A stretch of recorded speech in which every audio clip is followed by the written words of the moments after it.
I finished one half of this retopo for game now, so you can see that I've replaced it with, with the for the ones that were there. But let's have a look at what those look like, or what this looks like now compared to the high res one. So you can see that they fit pretty well together. I'm just going to turn the high res one transparent so we can see it a bit better on top of one another.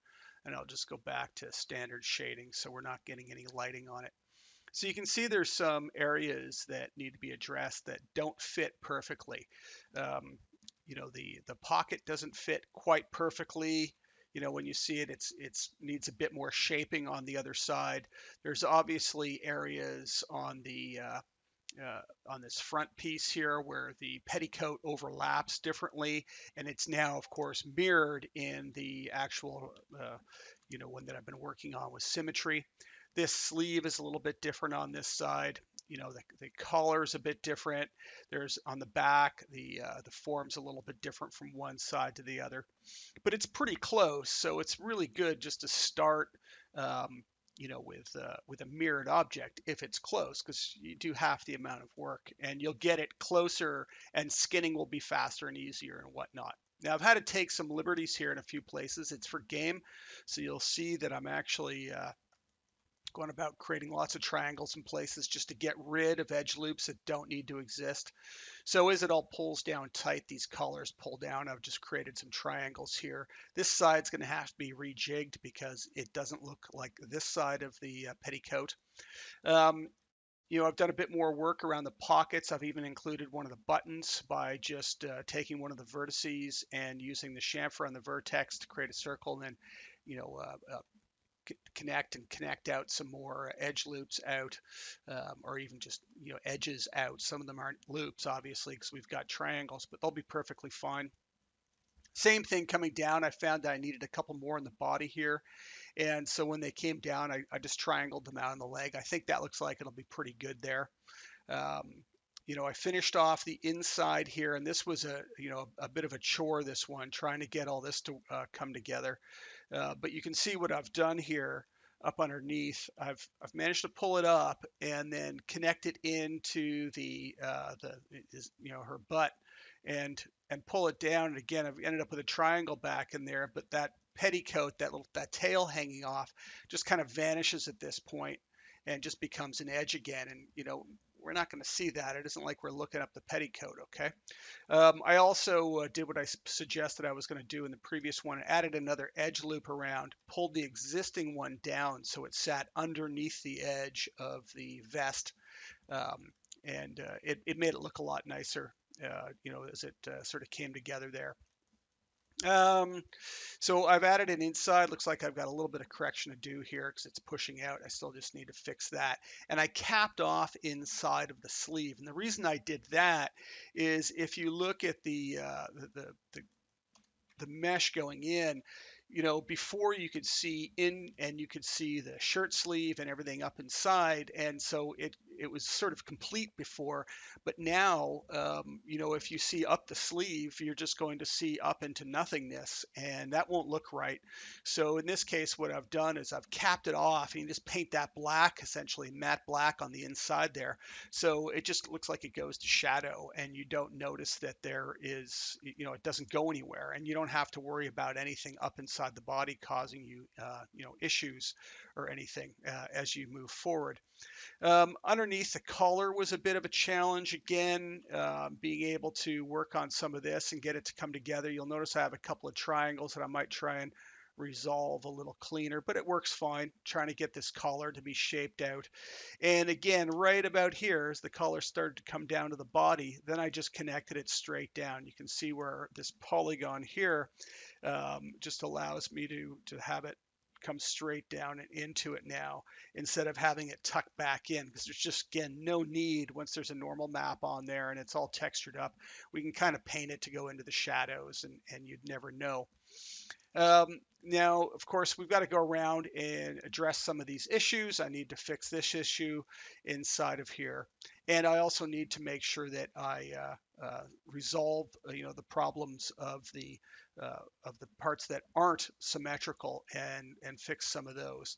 So first I'm going to go ahead and fix a couple of areas that I'm not happy about, and then we'll collapse it down and we'll start working on the non-symmetrical side. I guess both aren't symmetrical, but we'll work on the far side to make it match. So I've just been cleaning this up a little bit. I fixed the inside here. And one thing I'm going around doing now is with the conform brush, I've actually increased the offset quite a bit because there's areas like the leg that where it just wasn't, it was, the verts were too close to the surface. So the in between, the big polygons were clipping it more and more. So at this point, I'm just sort of, going around and just kind of pulling some areas up, or you could push some down where you think it needs a little more shape to it to be a little more true to the low res surface. So I've turned the conform value down and then the weight down on the brush, the strength with Shift and Alt, and I'm just going around and sort of making sure it's somewhere in a nice medium position to pick up that form, right? And that's the trick here is to try and make sure that you've got something that is you're going to represent the surface as close as possible, but be nice and low res. So I think that looks pretty good. Now what we want to do is we can go ahead and we can cut this thing in half, weld this thing back together again, essentially. So I'm just going to isolate again with Control Alt and Q, and we can correct the other side. Now the first thing I'm going to do is inspect the center line and make sure that it all welded together and nothing welded that isn't supposed to weld, because if you have your weld threshold too high, it'll make a mess of things. So it looks pretty good to me. I don't see any issues anywhere of anything that isn't welding, and I just want to correct those now if that's the case. So that looks good. So now we can just go ahead and collapse that down to an edit poly. People will put an edit poly modifier on there. You could do it that way, but if you start making edits up above and then need to go back, you're gonna mess up the edit poly modifier. So the idea here is if I need to cut it in half, I can just throw another symmetry modifier on it and it'll cut it in half if I need to fix both sides at the same time. And then fix. You could go with the edit poly because if you do the right things, it'll retain them. But I'll tend to, at this point, I know I can just move on. So now we would need to go around and start correcting some of these other areas. And you'll see, I'm just going to go select this and turn the slice off so we can see what's happening. And you can see that, there's areas that don't fit. So now it's going to be a little bit of mashing things together. And it looks like this whole color doesn't come into the same place. You can see the whole color piece is different on this side. And of course, a lot of other areas. So I'm going to start with the big things, and I can use the shift brush for this to be able to start shifting some of this around and making sure that it's I'm pulling things into place because I can use it nicely to just pull big areas. The problem with the shift brush by default, if I pull this front part here, let's say, you'll notice I just pulled the back. That's because there's a strange default. And if I open it up, you'll see it is set to depth. This is something you can turn on in things like ZBrush, but the default should be spherical, which is a spherical brush. Means if I pull the front, I'm not pulling the back. I'm not pulling right through. So the cylindrical is like a cylinder that's passing right through the entire model. Very handy in some cases, but in my opinion, shouldn't be the default. We really want to have something that is, more localized. And so what I'll tend to do then, and oh, by the way, the hotkey for that is Alt 4 on the keyboard to pull that up.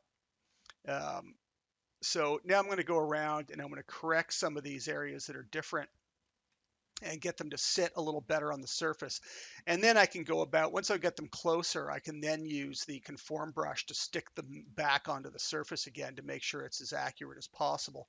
But first you just kind of want to mash them in, or else the conform brush is going to send them off into oblivion somewhere because it won't know where they're supposed to go. So again, this brush tends to be nice because you get nice big soft deformations out of it. And it's going to be a little more, it's going to be a little easier to sort of coax it into place. So I'm going to go around the model and coax some of this into place then, and try and get it in the right location.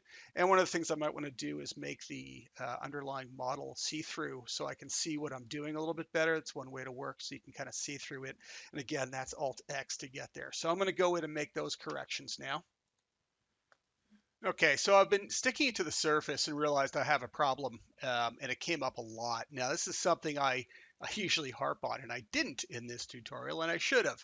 But when you use the symmetry modifier and you symmetry things over, there's a slice along mirror plane. And what the slice along mirror plane allows you to be able to do is slice away vertices that have crossed over the center line, and it'll slice them through, and it'll make their own, it'll correct your center line. Essentially, it leaves you being sloppy with your center line. This is an evil checkbox in my mind. It needs to be turned off, and I didn't. Okay.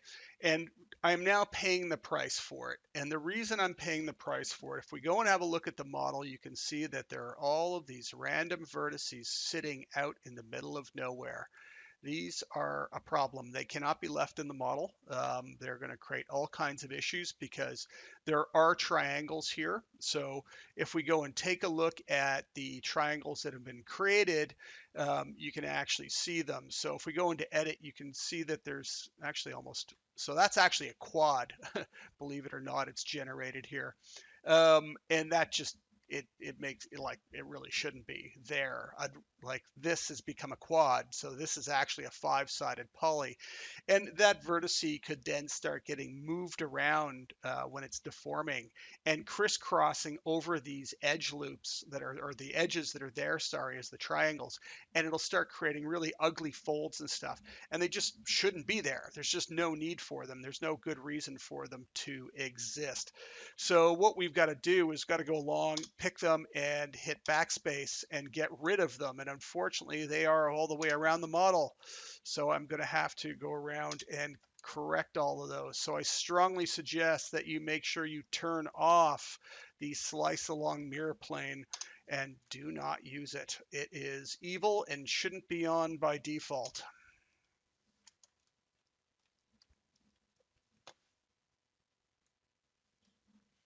So I've corrected all of the evil little vertices that are in the middle of the edges.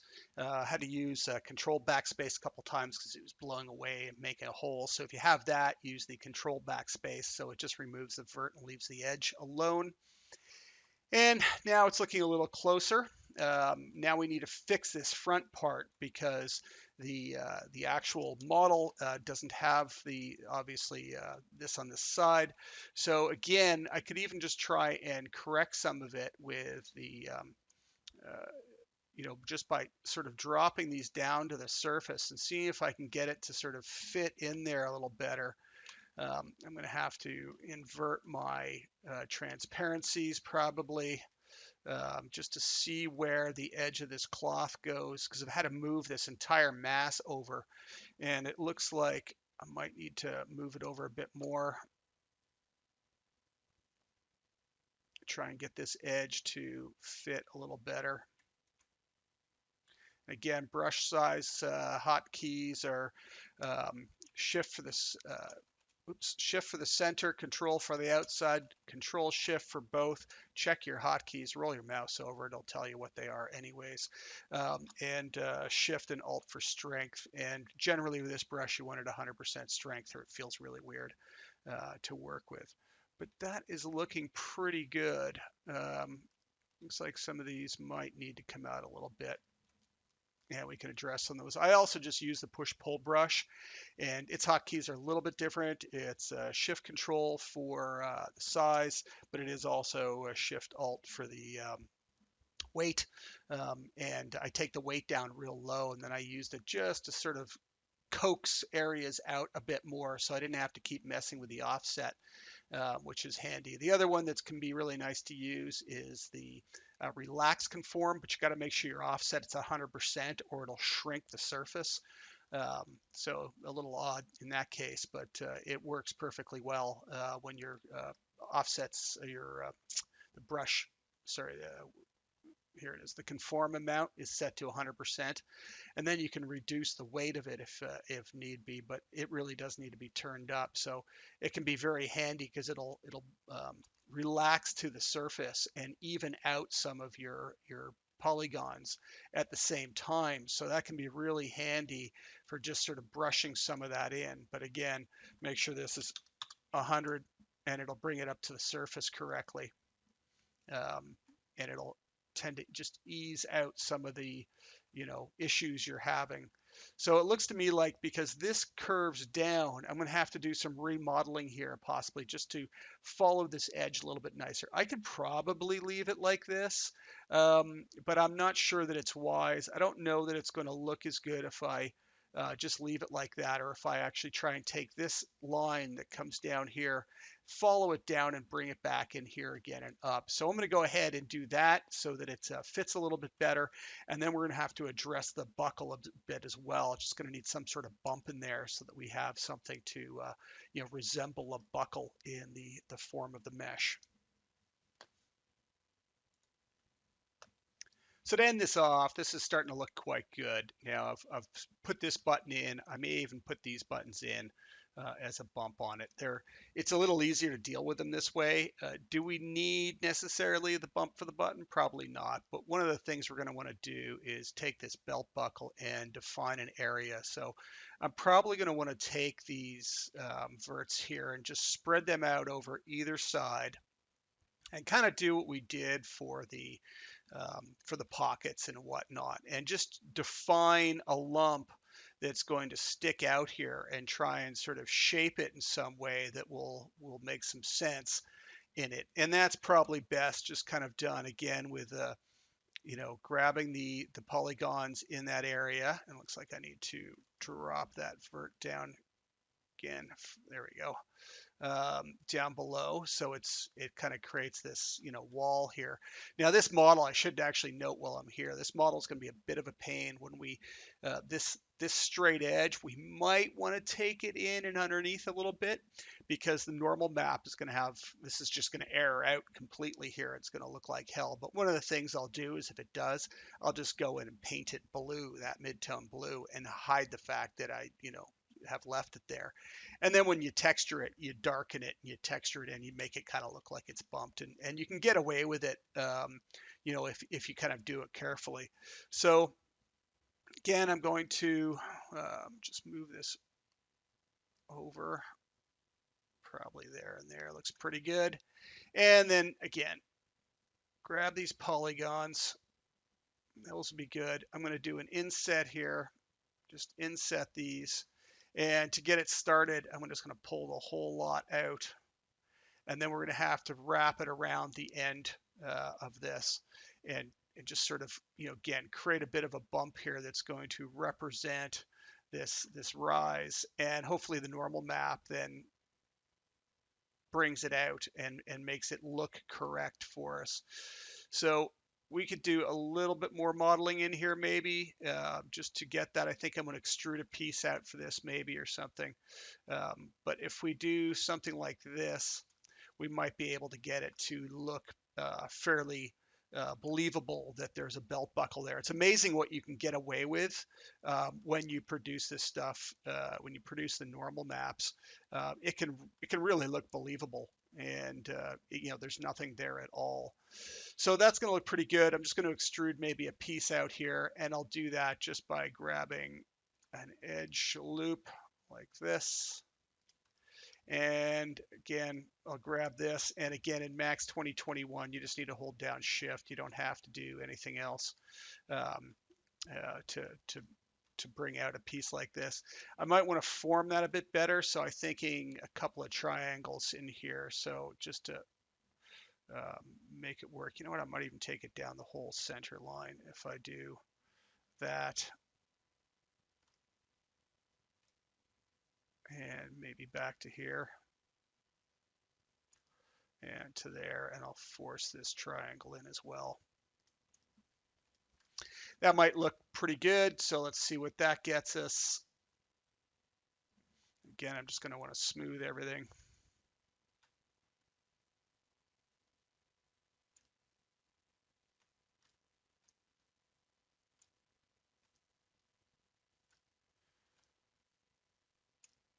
I can even get that to sit closer on the surface probably. So there you have it. That should start looking like a low-res game model, and it'll look fairly believable once there's normal maps on it. So I'll do a tutorial series for unwrapping this as well, and projecting normals over onto it so that we can see what it's going to look like, um, in all its glory, and see whether or not this has worked. Now, again, skinning is going to be a bit of a hassle for this because of all these, the sort of the inconsistencies from one side to the other, but it should all deform quite well. It's, got good edge loops to it. It's clean. It's the edge loops are fairly evenly spaced, and we can work from there. Again, something to note about the scale relax. You can actually use it to even out edge loops pretty quickly just by going in and pulling down some area, just ripping it down some areas, and it'll even out some of your edge loops nicely, which is relatively important, that things are even when it comes to skinning and deformation. If things aren't even, you'll get really wacky deformations happening and things will look ugly. So there you have it. There's my retopoing for a game character.